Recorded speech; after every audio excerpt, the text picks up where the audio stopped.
All right, for starters, yes, I know the engine bay is very dirty. Please don't judge me. There is one thing that's more important right now as opposed to cleaning the engine bay, and that's replacing the drive belt. And today we're gonna be doing that because it's old, it's got some cracks and some holes in it, believe it or not. I'll show you guys once I take it off. And we're gonna be replacing it with a brand new belt. This is the part number for a genuine Honda Serpentine belt, drive belt, whatever you want to call it, for your 2014 Civic Si. This should be the same process for the 2012, 13, 14, and 15 SIs. So let's get into it. All right, quick update. What I've done so far is I've taken off the passenger front wheel, removed the several clips that hold the inner fender liner on. I didn't take the whole thing out. Realistically, you only got to take out like the front portion of it, because once you do that, you can just kind of fold it over and have it hanging over here over the brakes. And then right here you can see my flashlight, you got your belt right there, crankshaft pulley, of course you got your AC compressor. Sorry, the camera's bad, I'm trying to do this with my phone. And of course the belt is looped around. I'll show you guys the diagram. This is the belt routing diagram for a 2014 Honda Civic Si. Again, this should work for a 2012, 13, 14, and a 15. So you can see right here where this long bar is located. It's actually sitting on the tensioner. That's a 14 millimeter bolt they're gonna be rotating, and you're gonna be pulling the tool towards the front of the vehicle. So when you look at it over here, I'll do in a second, the tool will be going this way. You're pulling it towards you. So basically when you're standing right here, the tool will be situated here. You'll be pulling it towards you, towards the front of the vehicle. And that's gonna release tension on that tensioner, which will allow you to slip the belt off the top pulleys, and then you'll be able to take it all off, and then make sure you write this down or take a picture of it, and just keep an eye on the diagram as you're doing this job, and that's gonna help you get the belt done.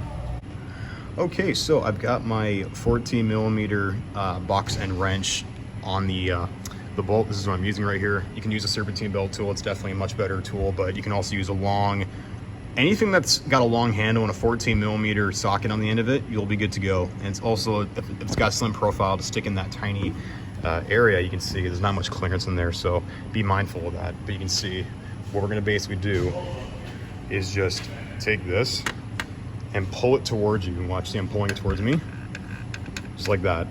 That's the tensioner, it's released, and you can see the belt is loose. All right, so off camera, what I did was, obviously you guys saw me, I loosened the tension on the tensioner, which is down there. And then that gave me the ability to simply remove the belt from the top idler pulley. And then that just allowed it to kind of slip down past the alternator. And of course, after that, I came down here and just kind of pulled it out from around the crankshaft and the AC compressor.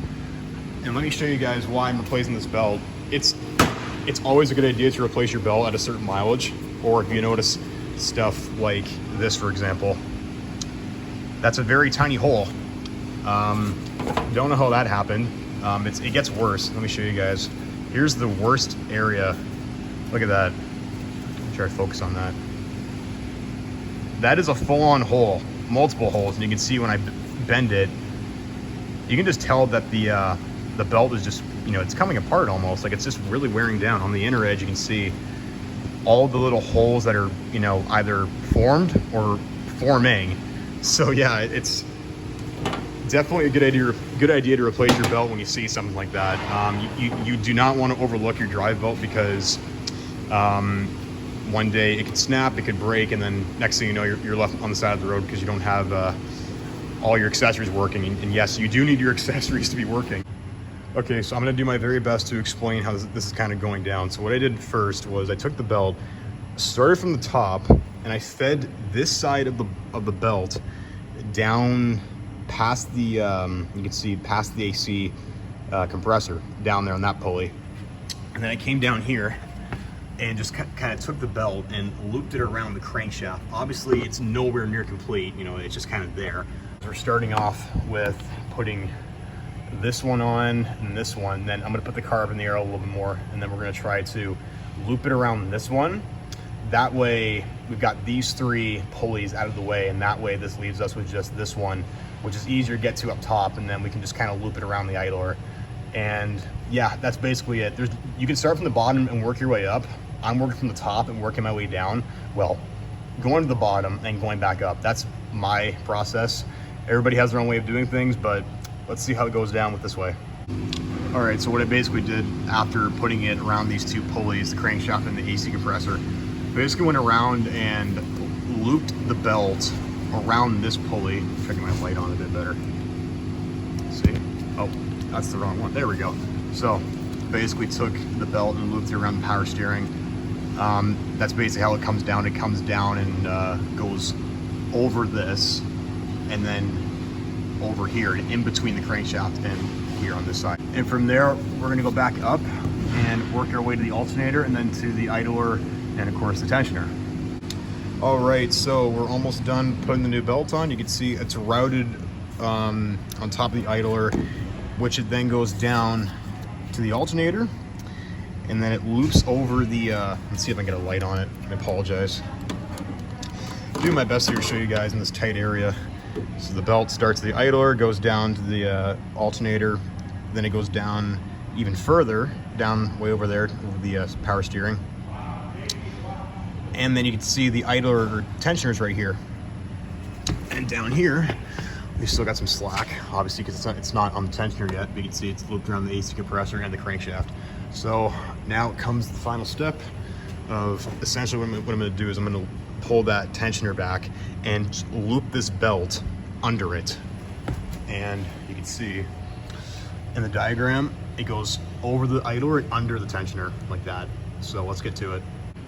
All right guys, so the belt is on. What I basically did was I actually took it off this idler and I looped it around the tensioner first. And basically what happened was that the belt was just kind of flopping around, but what I had to do was pull the tensioner towards me to obviously get the tension out to the max, loosen it to the max. And then with two hands, I slipped the last portion of the belt over this pulley. So I took off this section, looped it around the tensioner first, loosened the tensioner, and then with two hands, obviously, I had to carefully use one tool to loosen the tensioner and then pull the last section of slack belt over this pulley. With patience and some time, you will get it. It's not too bad. So this is a new belt, you can see. Yes, I know the idler is a little chewed up. I don't know why, probably some animal or something, God knows what, doesn't matter. You can see before you go ahead and start the car, make sure that everything is centered. You can see everything looks pretty good. The belt is sitting nice and center on everything. Make sure that the actual the splines are sitting on the grooves of the pulley, or make sure, sorry, like the ribs on the pulley are sitting in the belt. I'm trying to get a better camera image here, but you can see right there on the alternator, and then down here as well on the crankshaft, you can see no more slack, nice and taut, and you can see it's sitting evenly within the pulleys.